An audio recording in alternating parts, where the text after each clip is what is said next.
করেছে, অনেকে আমার কাছে অনেক কিছু বলছেন, তাই না? এই পর্যন্ত আসতে হলে এর উপরে আরো কত কত কত বড় বড় বোয়াল মাছ আছে, কোনো ধারণা আছে আপনাদের? তো ওই উপর থেকে তো ক্লিয়ার করে করে নিচে আসতে হবে। আগে বড় জঞ্জাল ক্লিয়ার করতে হবে, এরপরে ছোট চিটা ফোটা যেগুলো পড়ে আছে ওগুলো পরিষ্কার করতে হবে, নাকি? কথা দিতে হবে, নাকি? তাহলে পুরোটা ক্লিন হবে। এর জন্য সময় দরকার। এই মানসিকতা, এই মানুষের মধ্যে জাগরণ, এই চেতনা বোধ পুরো দেশে ছলা হয়ে গেছে, তাই না? এটা কি শুধু আনসারদের মধ্যে হয়েছে, শুধু আমাদের মধ্যে হয়েছে? সারা দেশের মানুষ এখন সচেতন। সবাই বলছে যে এখানে অন্যায় হচ্ছে, এখানে অবিচার হচ্ছে, এটাকে ঠিক করতে হবে, এটা সংশোধন করতে হবে।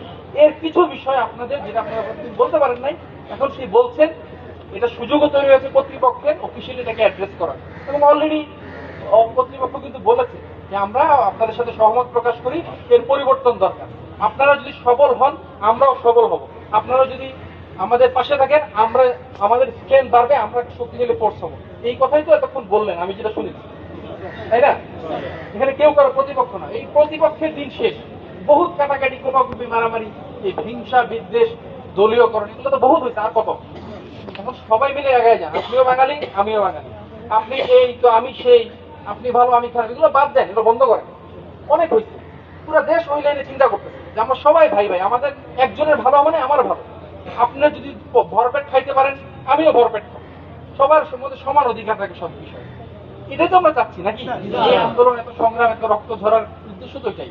আপনারা পিছিয়ে থাকবেন না, ইনশাল্লাহ আপনাদের এই বিষয়গুলো অ্যাড্রেস করা হবে এবং সঠিকভাবেই এর মূল্যায়ন করা হবে এবং যথাযোগ্য ব্যবস্থা নেওয়া হবে। কেউই পিছিয়ে থাকবে না। এর বিরুদ্ধে যদি না হয়, যদি ডিলে হয়, যদি অন্যায় হয়, আমার ধারণা যে শুধু আপনারা না, এই দেশের মানুষ, দেশের জনগণ, আমরা সবাই আমরা এর বিরুদ্ধে সচেতন থাকবো, সচেতন থাকবো। এইটুকু আশ্বাস আমি দিতে পারি। বোঝাতে পারছি? আপনাদের কাছে অনুরোধ করছি, আপনারা ধৈর্যশীল হন, কিন্তু সময় দেন কর্তৃপক্ষকে, তাদের রিয়ালাইজেশন, যারা যারা বেলাইনে আছে তাদেরকে লাইনে আনার সুযোগ দেন। আমাদেরকে বলছে না প্রতিহিংসা করার হয়ে কোনো কিছু না করার জন্য। একটা পার্টি আছে না, বলছে 15 বছর তুই আমার উপর জুলুম করছিস, আমি তোরা পাইছি আজকে মাথা ফাটা দিব শুনতে। এটা করতে নিষেধ করা হচ্ছে না?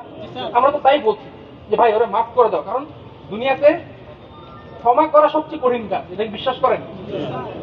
মানুষকে ক্ষমা করা সবচেয়ে কঠিন কাজ। অনেক মহৎ, অনেক উদার ব্যক্তি হলেও ক্ষমা করাটা খুব কঠিন।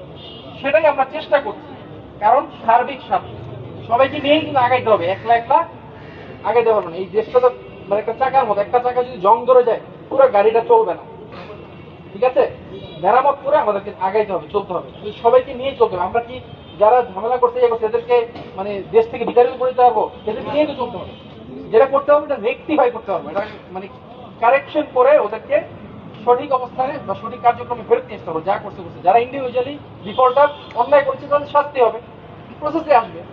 সারা দেশে তো তাই করছে, সবাইকে আইনের আওতায় আনা হচ্ছে না। ওই যে প্রথমে বললাম, উপর থেকে শুরু হয়েছে, আস্তে আস্তে আস্তে আস্তে একদম রুট লেভেল পর্যন্ত আসবে। এই সময়টা দিতে হবে, একটু ধৈর্য ধরেন। বোঝা গেছে? অস্থির হয়ে শুধু শুধু নিজের গলা ভেঙে লাভ নাই, পরে বাসায় গিয়ে দেখবেন যে বউ চা বানাই দিচ্ছে না। বোঝা গেছে? এনিওয়ে, আমি আর কথা বাড়াবো না, অনেক কথা বললাম। আপনারা সবাই ভালো থাকবেন। আমার মনে হয় যে আমার যেটুকু এখানে দায়িত্ব আছে এটা কমপ্লিট। আমার জানা দরকার ছিল আপনাদের সমস্যাগুলো কি, বিষয়গুলো মানে নোট করা দরকার ছিল, সেটা আমি নোট করেছি, এবং এগুলো যেন মানে সঠিক জায়গায় যায় এটা নিশ্চিত করা হচ্ছে আমার কাজ। ঠিক আছে? আপনারা সবাই ভালো থাকবেন। কোনো না কোনো পরিসরে হয়তো আবার আপনাদের সাথে দেখা হবে। একই সাথে হয়তো আমরা বিভিন্ন দায়িত্ব পালন করব। সামনে বন্যার্তদের সহায়তার জন্য আমরা ব্যস্ত। এই মুহূর্তে আমার একটা ফোর্স ফেনীর দিকে যাচ্ছে, বলতে নিয়ে আমি খুবই টেন্সড অবস্থা আছে। এর মধ্যে আবার আপনারা চিল্লাপাল্লা করতেছেন, তো আমি এখানে এসে মানে দুই দিক সামলাইতে হচ্ছে। এনিওয়ে, আমাদের জন্য দোয়া করবেন, আপনাদের জন্য আমি দোয়া করবো। আপনারা যেন আপনাদের দায়িত্ব সুন্দরভাবে পালন করতে পারেন, আপনাদের অধিকার যেন প্রতিষ্ঠা হয়, এবং আমরাও যেন আমাদের দায়িত্ব ঠিক মতো পালন করতে পারি, এবং সবাই মিলে যেন আমরা দেশকে সামনের দিকে এগিয়ে নিতে পারি। ধন্যবাদ সবাইকে, ভালো থাকবেন। আসসালামু আলাইকুম।